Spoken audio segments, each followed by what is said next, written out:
right, pretty exciting stuff tonight, guys. Coming to you live from the chase, on the road, doing the deal. It's going to be a killer show. We're going to do these every evening. We're going to check in, let you know what went on for the day, where we're at, and the whole deal. But man, I'll tell you what, 300 miles today and killer heat, beautiful scenery. It was worth every inch of it. We're going live in just 2.5 minutes. Stick around.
Kip Cutler, I can tell you, as we're all pulling for him. Dennis Stauber did the 29 miles today. Awesome, so cool. But hey, the story's not about. I'm gonna cut you guys loose and send you live. Wait till.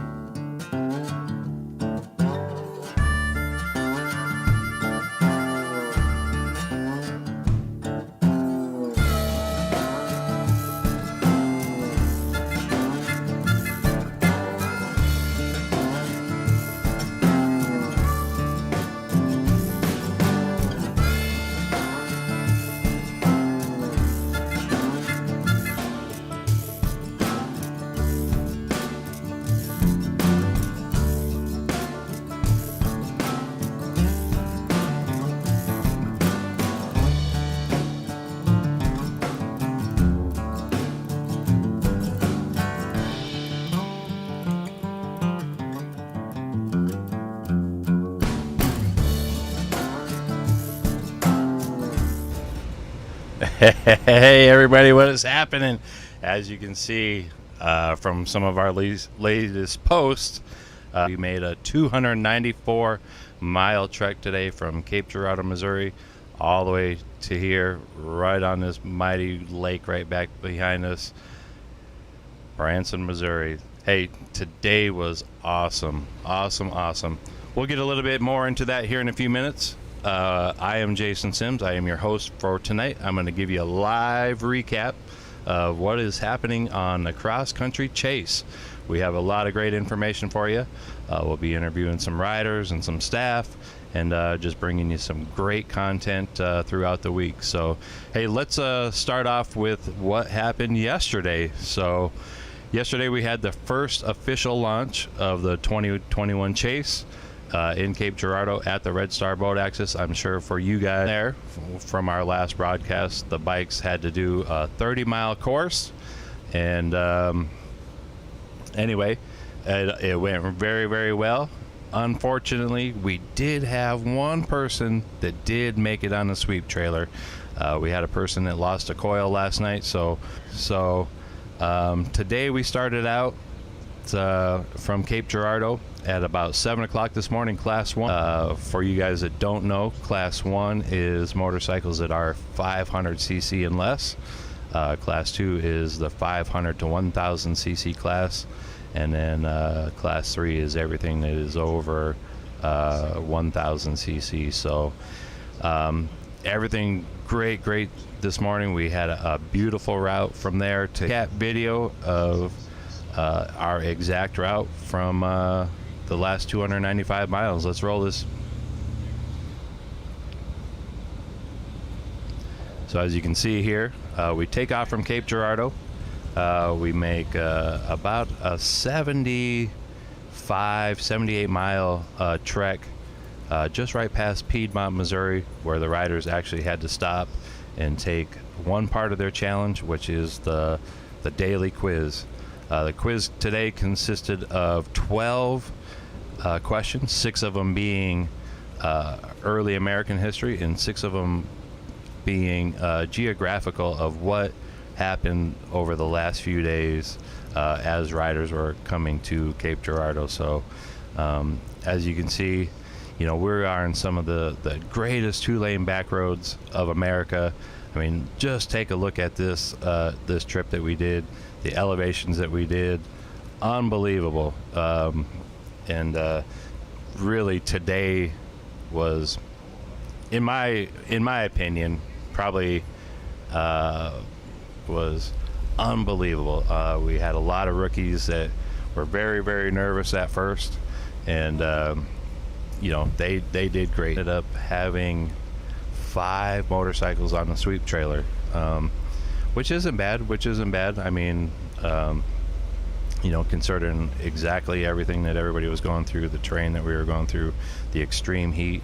I think all in all we did pretty well. I think from what I've seen with the trailer coming in, I think everybody might be.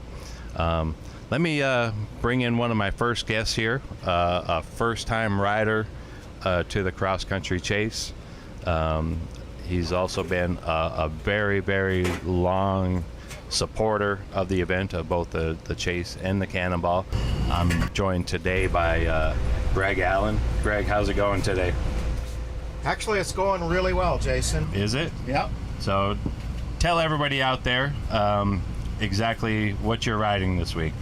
Well, I'm riding a 1932 BMW. Mm-hmm. It's a single-cylinder, 200 cc's. Okay. Wide open, is rated at 6 horsepower. Oh, wow. Kicking 6 horsepower. Kicking 6 horsepower. So tell us, first time competing on this, what's your thoughts? I couldn't be more excited. Yeah?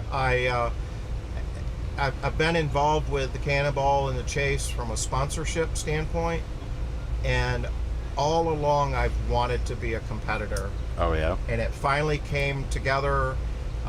Kelly Maudlin from Twisted Oz Museum sold me a wonderful, complete running bike. It's just needed a little bit of love. And so it's coming together. I'm learning on the big hills to get as much of a running start as I can.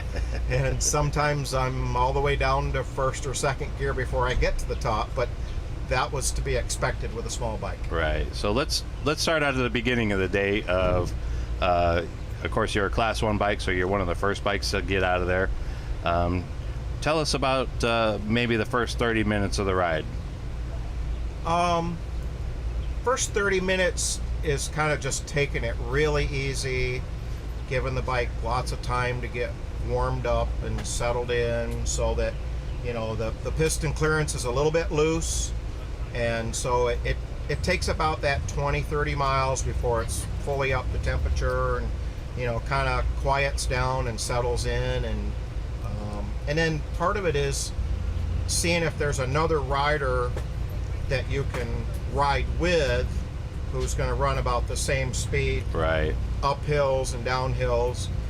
I thought I was going to ride with Dave Courier for a while. He's on a 500 single, and but ultimately when it came to the hills, he had more power, more torque, more power than I did, so he just kind of left me alone. Right. So he's kicking it probably enough. And let's talk about the next hour or so. Now that you're settled in, now what's going through your mind? How's the bike running? And let's talk about like how fast you're running.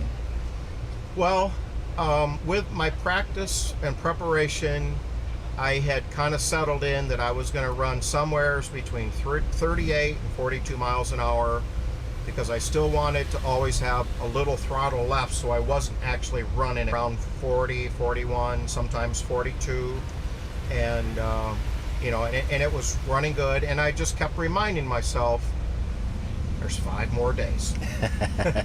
Don't get in a hurry. So you've been pretty disciplined so far. I have, as much as I've wanted to. You especially when take my time, right? Stick to the plan I had, which was keep the bike alive. Right. So, how about the terrain?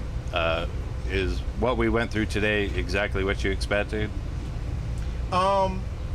Yes, from other cannonballs and chases that Mr. Clausen does, the route master.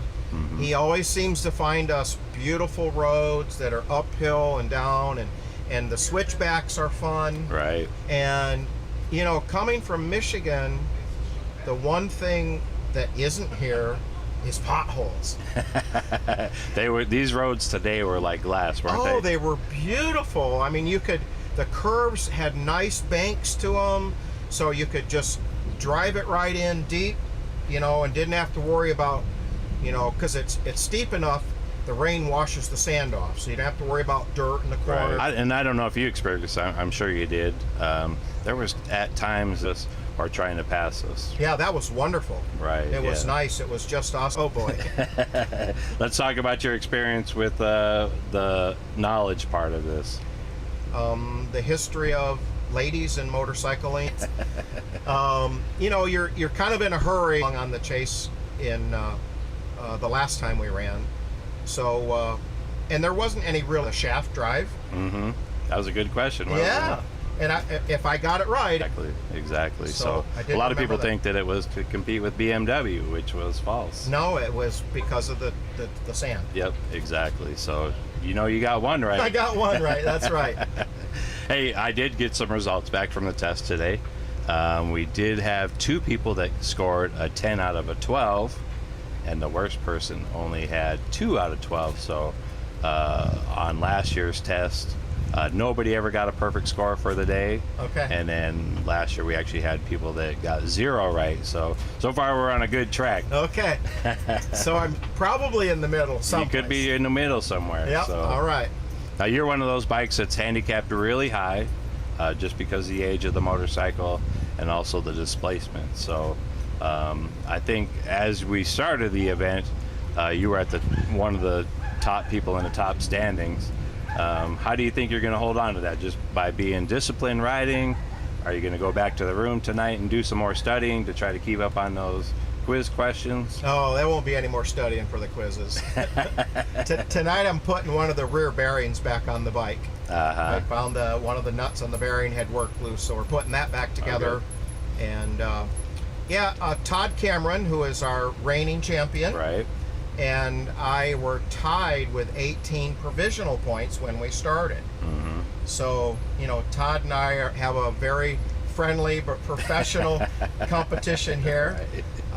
I think he's counted how many times he's passed me, though. Oh, so the running thing right now is everybody's asking what one of the quiz questions that should be is how many times in a day can you pass Greg Allen? These guys are, around you a lot more and passing you a lot more than what we did today. So One of my strategies, because I knew I couldn't maintain 45 miles an hour, is I knew what my gas stop could be. Right. And I knew I could run about 120 to 130 miles before gas stops, so I didn't lose that time getting gas to make up for my slower speed. Right. So what, when you left this morning, this is something I wanted to touch on a little bit. Right. I was just here for the ride, and I know that John Clausen always has an amazing route. Right. Any of the cities that we may be, was this one of the things that are one of the cities that you thought we might have been going to? The chase, it really didn't matter to me where we went, because I knew we would go cool places. Right. So I got a kick out of, I probably had 20 here, are we going here, and it was fun just to see kind of all the rest didn't even know where we were going. So throughout the day as we're going over this hill, I bet we're going to this hill. It was really fun just to kind of see the anticipation of exactly where we were going to be at. So, well, I can tell you from all of the times I've been with the Cannonball and the Chase, I have seen parts of them. Yeah, absolutely. And so that's one of those amazing parts of this family event, if you will, is I get to see parts of America, and when we get done every day, I'm happy to do it. Okay. So what do you got, what do you have to do tonight to get back on the road tomorrow? Anything? Your hub? Well, I was just checking the bike over, about this big, had come loose and was just hanging on the wow. axle. So you kind of jump back together and then go back over the bike. Yeah, probably, I don't know, a half hour to an hour maybe. Right. Old bikes don't together, and otherwise everything else is holding together pretty good. Cool. So what do you think about the lodging that we're at? We're at the Chateau on the Lake in Branson, Missouri.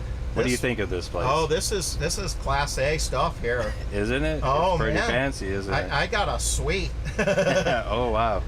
I mean, we got great views out here. Every room has a great view.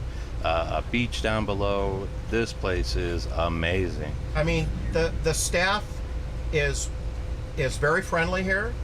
The staff and the hotel has a nice reminder for us Right. that their deck is friendly and cheerful, and they're doing the best they can. They And so, sure are. They so sure we are. need to remind all of our friends that are here, just be patient with everyone, because they're all Exactly. doing the best they can. Are wondering, like, hey, I kind of know what I paid for lodging throughout this trip, and they're wondering, did I spend the budget on this place all here? And Your text didn't say anything about bringing a bedroll or sleeping bag. no, but so- you should always be prepared. You never know what I'm going to throw at you. That's so right. That's right. that could be something that comes in the future. So Or if you pull up the for joining me tonight, Yeah. good luck getting your bike back together. Good luck tomorrow, and Great. hopefully we'll see you at the finish line tomorrow. I'm very proud to be a part of this All organization. right, we'll see you later. Thank you. See All you right, later. Thanks. Hey, Greg, right there. Greg's one of our staff members here now that has been on the ride. I want to check in with her. She's been throughout the crowd of riders all day long, and I just want to check in with her.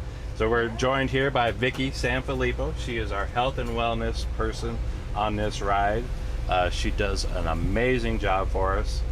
We've had her for the last 4 or 5 events now. 5 now. 5 events. Five. Everything's staying hydrated. She does it all, and Have she you ever brings had great morale. Have you ever had a family of like 80 boys? 80 boys. And I'm the mama. You know? Basically are. You are. I think a lot of people see you that way. So, I mean, your job is to, like I said, keep us on track. You know, instill in us that we. That I did this. They were afraid to talk to me. The guys were like afraid of me stopping. Right. They actually thought I was gonna, tell them they had to go to the hospital. They wanted to know how much I was gonna charge for doing it. Right. Like they had no clue what I was there for. So, And now they get upset that you don't talk to them. Yeah, it's kind of like, oh, well, you could have stopped and held your umbrella over me while I was working on my bike. Right.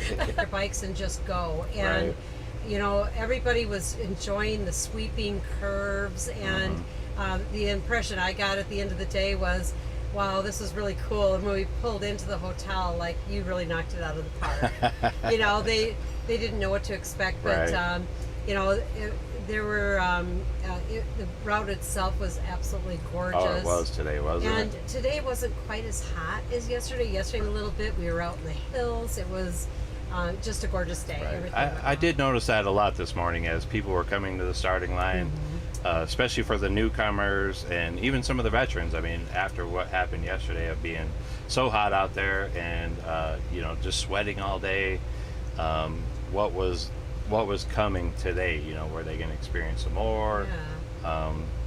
And I think it really turned out pretty well. I mean, Bikes we don't had like some, the heat. No, you they know? don't. And when you break down, it's Right. hard to work in that bike in Right. that kind of heat too. So while you're out there today, I mean, with people breaking down and stopping at the quiz, have you been seeing guys taking kind of care of themselves? And Oh yeah, they see me and they think electrolytes. That's my middle name, and I Right. mean you've really supplied us really well with the water. yeah, we've really been So, going through it. I haven't had to. Normally my saddlebags are full of water, and I stopped somewhere and got a cooler, and my one saddlebag is just all water and ice, and I didn't have to hand out one water today. It was kind of That's good. and it's it's early in the chase, and people get tired. Each day they get a little bit more tired, so that kind of affects people. But this being short, I'm expecting their spirits to be great throughout. I think so. I think everybody will get a good night's sleep tonight. Yeah, I think so. But, I know a few. But I know they want to be back out there tomorrow. Yeah, So they're going to work hard. yeah, I mean, The spike is down, and you've got several different people who haven't had supper yet and are Right. going to work late into the night and get a short night's sleep, and they'll be lucky if they get a shower. They'll be stinky in a few days. for crew with the trucks and trailers. I know there's a couple of guys tonight looking for a welder. So, yeah. they need to go out there, and, part of the challenge is them going out there and trying to find local resources if they can to Yeah. get them back on the road in the morning. So, Yeah. So all of that in day one. I know. Hey, so for the people out there watching, or if there's any riders up there watching while they're eating, or they're up in their room, or they watch this later, Don't. It's about endurance. I mean, that's one of the things you have written there. It's about their endurance. Right. So they focus so much on the motorcycle and keeping that motorcycle going that sometimes they forget about taking care of themselves, the basic things that they need to do so that they can endure the heat. I mean, it's not going to get any cooler. This is going to be a hot Exactly. week every day.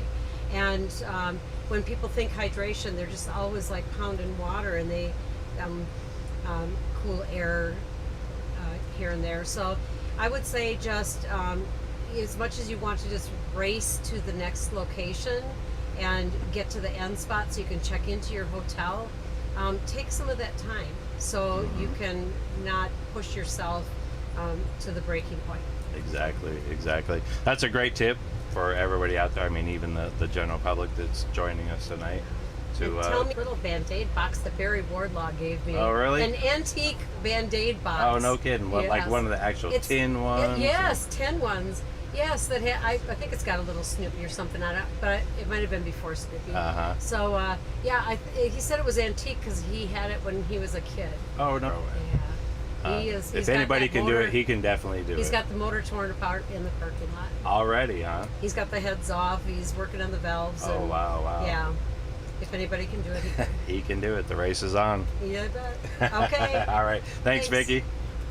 All right. So, broadcast update. In just a few minutes, you'll be able to see a great show tonight coming right from here, coast to coast, with Chris Simmons and Michael Lichter. They have one of the chase riders, and rooting on for your favorite chaser. Make sure that you guys are commenting on all the posts out there, and we'll catch up with you guys tomorrow morning with Chris Simmons. She'll be recorded. Thanks for tuning in.